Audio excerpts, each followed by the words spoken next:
बिस्मिल्लाहिर्रहमानिर्रहीम। अस्सलामु अलैकुम। प्यारे दोस्तों, आज हम आपको वाक़या सुनाने वाले हैं इमाम साहब की बेटी का। जब उसकी वफात हुई तो उस पर अल्लाह का अज़ाब नाजिल हुआ। ये देख तमाम मोहल्ले के लोगों के रोंगटे खड़े हो गए। अगर आप इस वीडियो को एंड तक देखोगे तो इस कहानी का मुकम्मल जानकारी मिल जाएगी कि वो लड़की ऐसा कौन सा काम किया करती थी जिसकी वजह से उस पर अल्लाह ताला का अज़ाब नाजिल हुआ।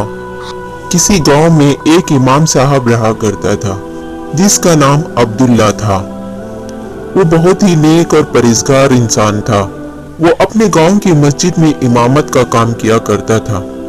वो इमामत के साथ साथ दूसरा और काम किया करता था ताकि अपने घर की ज़रूरियात को पूरा कर सके।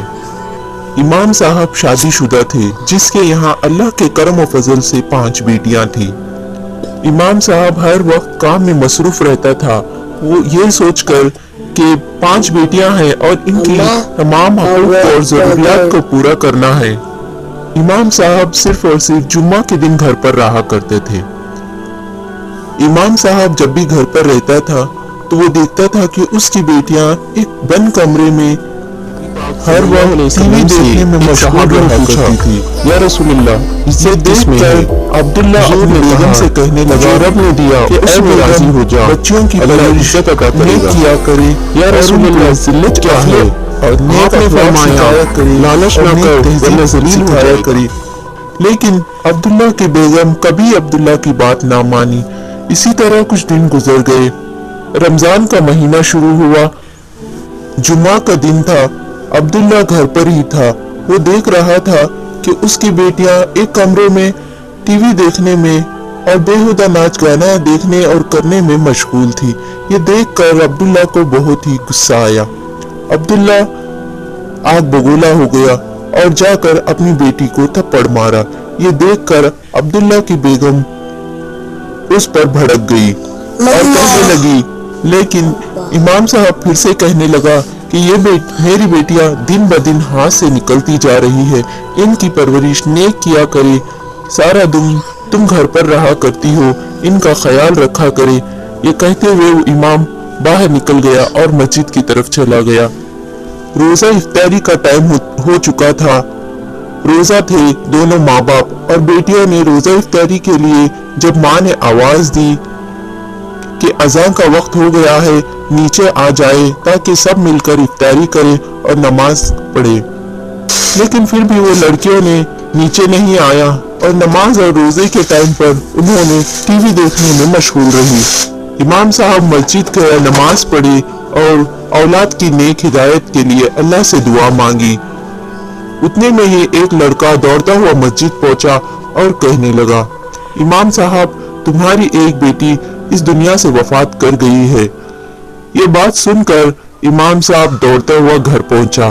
देखा तमाम मोहल्ले के लोग जमा हो चुके हैं और जब कमरे में दाखिल हुआ देखता है कि टीवी चालू है और अपनी बेटी मुर्दा पड़ी हुई है और बाकी चारों बेटियां उस मुर्दे के आजू बाजू में खड़े हुए हैं। जब उस लाश को नीला धुला कर कफन पहनाने और कब्रिस्तान ले जाने के लिए नीचे लाया जाया तो वो लाश इतनी भारी हो गई, इतनी वजन हो गई कि 10-10 लोगों से भी उठ ना पाई। ये नजारा देख तमाम मोहल्ले के लोग तौबा तौबा करने लगे और सभी की आंखें फटी की फटी रह गई। सभी लोग सोचने लगे, आखिर ये माजरा क्या है कि ये लाश इतनी भारी क्यों हुई है। उसी वक्त इमाम साहब को ख्याल आया और वो कहने लगा, शायद हम ये टीवी उठाकर देखें कि लाश भी उठ जाए। ये कहने के बाद कुछ लोगों ने उस लाश को उठाया और कुछ लोगों ने उस टीवी को उठाया। जैसे ही टीवी को उठाया, लाश अपने आप हल्की हो गई और ऊपर उठने लगी। जब लाश को नीचे लाकर फुसल दिया गया और कफन पहनाकर तैयार किया गया, तो जब लाश को कब्रिस्तान ले जाने के लिए उठाया गया तो क्या माजरा देखते हैं, फिर से लाश उसी तरह से भारी हो गई।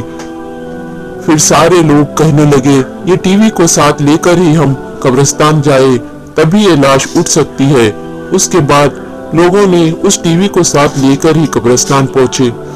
जब दफनाने का वक्त आया तो जैसे ही लाश को कब्र में रख दिया गया तो लाश अपने आप बाहर आने लगी। ये माजरा देख सभी लोग दंग रह गए। बहुत कोशिश की लेकिन फिर भी वो लाश कब्र के अंदर ना रह पाई और सारे लोगों ने कहा, आपस में तय किया कि लाश अंदर रह नहीं पा रही है। उस वक्त इमाम साहब ने कहा, जब तक इस टीवी को साथ में न दफना दिया जाए तब तक वो लाश ऊपर आती जाए। ये कहने के बाद सभी मिलकर उस लाश को टीवी के साथ ही कब्र में दफन किया गया। मौलवी कहने लगा, जब अल्लाह ताला ने दुनिया में जीने के लिए सांसें दिए थे उस वक्त ये अल्लाह ताला की नाफरमानी करती रही, नाशुक्री करती रही, ये उसी का अजाब है। ये माजरा मौलवी की दूसरी बेटियां अपने आंखों से देखकर तौबा तौबा करने लगी और अल्लाह ताला से रो रो कर माफी मांगने लगी। इस नज़ारे को देखने के बाद गांव के तमाम लोगों ने इबरत हासिल की। इस वाक़ये से हमें ये सबक मिलता है कि जब अल्लाह ताला ने हमें दुनिया में भेजा है तो हर हाल में जो अल्लाह ताला ने हमको दिया है हर चीज में खुश रहा करे और उसका शुक्रगुजार करते रहे। अल्लाह ताला की नाफरमान बंदे ना बने, अल्लाह ताला की फरमाबरदार बंदे बनने की कोशिश करे और नमाजों को अव्वल वक्त पर अदा करने की कोशिश जरूर करे। इसी तरह की और मजीद वीडियोस के लिए हमारे चैनल को लाइक एंड सब्सक्राइब करें ताकि आने वाली इंटरेस्टिंग और वीडियोस आप तक पहुंचती रहे। तब तक के लिए अल्लाह हाफिज।